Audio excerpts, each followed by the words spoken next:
अस्सलाम वालेकुम जी। Jawad Hafeez, stock market expert, life and business coach, आपके साथ एक नई वीडियो में। सर, आज मैं बात करूंगा धीरू भाई अंबानी साहब के बारे में, जिन्होंने, मैं समझता हूं कि इंडिया की जब भी हिस्ट्री फाइनेंशियल लिखी जाएगी, उनका बहुत बड़ा नाम है।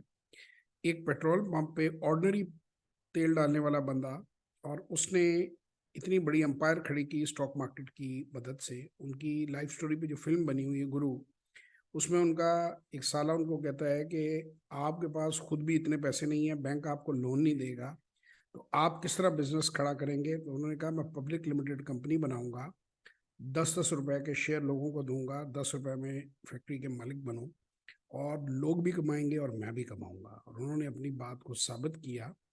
और 2,500 रुपए का इस वक्त भी रिलायंस का शेयर है। हमेशा उन्होंने अपने शेयर होल्डर्स का ख्याल रखा और उसको ग्रो किया, और उसके नतीजे में इतनी बड़ी एम्पायर बनाई जो आज बैठ के उनकी नस्लें खा रही हैं। एक ज़माने के ऊपर 30% से ज़्यादा जो स्टॉक मार्केट इंडियन थी, उसकी कैपिटलाइजेशन सिर्फ रिलायंस ग्रुप के, अंबानी ग्रुप के पास थी। तो ये पावर है स्टॉक मार्केट की।